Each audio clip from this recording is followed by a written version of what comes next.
Well, good morning, guys. What a difference a day makes, or a couple days. It was 90 degrees and muggy the other day. This morning it is 54 degrees. You can see behind me the damp dewiness. Time for the flannels already. It'll be gone in a couple days, but it's just the body can't adjust that quick. But anyhow, one of the guys let me use one of his fields as an experiment for next year. So we took the oats off, we seeded rye, tillage radish, and hairy vetch. And it was an old sod field, so he's got some random volunteer alfalfa coming up, which is awesome.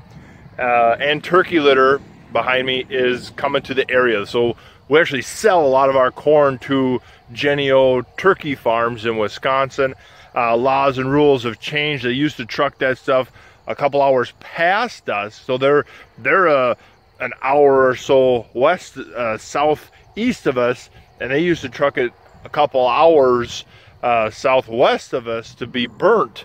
Now laws and regulations have changed, so now they're selling it to the area for farmers to get rid of it, which is awesome because I don't know, I'd rather spend 30 grand a year on turkey litter than 30 grand a year at the co-op. But yeah, so anyhow, but this stuff is growing. It's starting to catch. I broadcast it. I did not drill it. I broadcast it. Your cereal grains broadcast extremely well. They germinate so fast. Tillage radish broadcasts extremely well, and it germinates super fast. Same with hairy vetch. The day after I seeded this, we had like an inch of driving rain. So it really helped get it in the soil, but we'll spin the camera around and look at it. So there it is. You can see the streaks kind of coming in. So it's looking good. The radish, they take off. Nothing takes off faster than your small grains, but the radish, boy, they germinate so quick. They just get going so fast. Hairy vetch, that's this little looking guy here. It's kind of that weird looking, see the leaves? That's the hairy vetch. And it never makes a massive plant. So if this gets going, supposedly full moon is at the end of the month. It looks like we might skip the frost, which according to the spring thunderstorms, we should skip a frost on this full moon. This hairy vetch, it'll grow, and it grows long. And you'll be following it, and you'll get a whole bunch of growth out of this little area, and you come back and you'll have this little tiny root system there, and that little tiny root system is going to load up with nitrogen nodules like a soybean, except it'll have nitrogen nodules that'll make a soybean plant look silly. You can see it, it's peeking out and around, and it's getting going. And so the experiment here is to see, in our climate, can a green manure crop behind a small grains produce enough to offer any credits of nitrogen? Yeah, you're always going to get a tiny bit of nitrogen. Anything green is going to give you a couple nitrogen, but to give us enough nitrogen credits to make it worthwhile for corn, and does it have enough growth to give us any soil health benefits?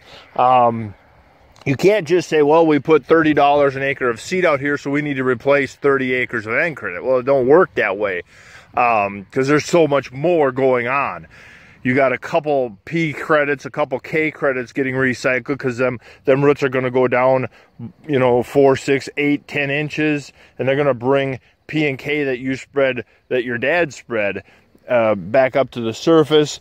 You're going to add root systems to the ground. It's going to make the ground mellow. We're going to start fighting compaction. We're going to start conditioning the soil. We're going to better infiltrate rain, all that sort of stuff. So it's not just a direct, well, you can't directly relate it to your nitrogen things, but that's what everybody does. Well, if it can't replace $30 in nitrogen, well, then that's just stupid. Well, yeah, you're an idiot too. But so that's the experiment. So then next spring we're going to come in and I'll strip till for him, and I think he's going to bring in enough turkey litter. We were talking about turkey litter. We might bring in, he might spread enough if he's got enough left over to put enough tonnage down so that all he needs to do on the planter is literally just some starter, a little bit of starter nitrogen and some sulfur, because our ground, we need a lot of sulfur every year. So that will be basically if he just throws on 100 pounds of AMS in the spring at broadcasting, a little bit behind the planter or in front of the planter or whatever. Wait till the corn's germinated, blow on 100 pounds of sulfur, some AMS, and that should be enough nitrogen to get the corn up and running, while all the other carbon nitrogen, you know, the nitrogen that's tied up, that's going to be late season nitrogen in the turkey manure. Any nitrogen credits from here is going to take the summer to decompose to become available. So late season, I'm predicting the corn might look okay in the beginning, depending on the year we're having, but then I think it's just going to come on strong and just look gorgeous. So that's the plan out here. I think this is going to be a huge a watched thing from the neighbors next year, and I think if we can make this program work, maybe a guy would have to go into your oats or rye a little earlier and broadcast a little earlier to get more season going. If that's what we need to do, that's what we need to do. I think there's a lot of potential here. I think we might be onto something. I don't know. That's why we're doing it. That's why we're doing it. We're going to find out. So, hey, stay tuned, because next November I will let you know how it turns out. No, we will watch this, and we'll come out here when we get our first killing frost. We'll come back here and look at this field again. But as of right now, I mean, it's really looking good. You can see how big them tillage radish are already leafing out and stuff. This is only 2 weeks. I mean, you got the videos. We'd have to look at the video dates of when I combined it, and so it was a half a week after I combined when I seeded this. So it wasn't very long ago, and so this stuff grows fast. You know, this is 8 inches off the ground right here. So that it's going, it's working.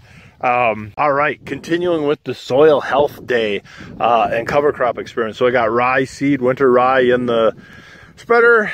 We're going to do winter rye here behind the soybeans.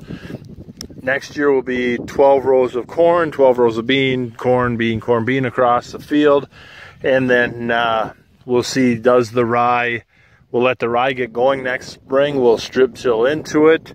And then we'll eventually do some type of burn down to the rye and hope that, and hope it does a great job of controlling weeds. I guess that's all I can say about that. That's the plan, and then following it, this field's kind of miserable. It's got all these little ups and downs and this and that, and then bare holes. Bare holes are coming in. I think there's, what, 4 or 5 out here. They're big. It's hard to tell on camera how big it is. Well, not really. You got 30 inches from here to here, and that sucker's, compared to my boot is over 16 inches long. You know, you got an 18, 20 inch deep hole there, and it right there's the sharp edge, but it kind of comes all the way. You're almost 60 inches wide here, and then it kind of comes up. So we got a bunch of them to fill in, and so I think for 2020 would be small grains, and really work the bejeepers out of this field then in the fall with the Mulch Master, diagonal, crisscross, every 4 directions, I think 4 different times, to try and smooth it out as much as we can, and then get right back into the rest of its life for no-till. But yeah, so we're seeing the benefits of this stuff. The soil is awesome. The soil is absolutely improving 100%. It used to be a nightmare because you got a roll down there that comes this way and comes this way. You've got that hill that goes that way, this way, and that way. Then you can see the valley here. Then this valley has to come this way, and then that goes that way and that way. It's just a miserable field for water to drain off of. So when we did full tillage, well, there was a big sinkhole. Over there where the beans are standing is a big sinkhole. Over towards the trees, a big sinkhole. Just because water would puddle there, because the water couldn't infiltrate the soil. Now, in just these couple years of doing minimum till and no till, that water infiltration has increased so much that we no longer have all them super wet spots, and the amount of water coming out of the ditches and coming off the field behind a normal rain is pretty much none. When you get 4 inches in 2 hours, yep, you got some water leaving the field, but for one, it's clean water, and two, it's been held back a lot with all the residue, and we're not getting that compaction on the surface. Now, normally, historically on our soil, there's a lot of clay content in this sand, and that's what makes water infiltration so hard, is because it would be crusty. But now you can see how soft it is. And for some people, they'd be like, well, what's the big deal? That's how soil should be. The big deal is that's how our soil used to be here. It used to be compacted very tight, where your top 4 inches would look like frost. If you came through here with the DMI back when we did full tillage, yeah, this top 4 inches would look like frost chunks coming off them shanks. And so this is a tremendous improvement for how soft that is, and that's probably why the bears love to dig out here, because they can just paw down. And but yeah, you can feel the very large granule course on your fingers. Not very comfortable. So it's working. Short story long, it's working. I know I get told half a dozen times every summer by pretty much most neighbors that it doesn't work here, but great, then they can just keep on doing what they're doing. I will gladly do a field walk with any neighbor that says what I'm doing doesn't work here. I will gladly do a cost of production review with any neighbor that says it doesn't work here. You know, anytime any local neighbor wants to say it doesn't work here anymore, fine, game on. Let's look at the books, let's go walk the fields, and let's see how it's doing. And when you start putting all that stuff together, math does not lie as long as your inputs are honest. And yeah, so that's that. So that's that experiment. So we got Jeff's, we got this, and then we got another one to seed down to winter rye yet behind soybeans for another, not much of an experiment, but just more of a bringing diversity back into crop rotation. And that's for maybe tomorrow's video. And so, all right, guys, I'm going to get back to spreading.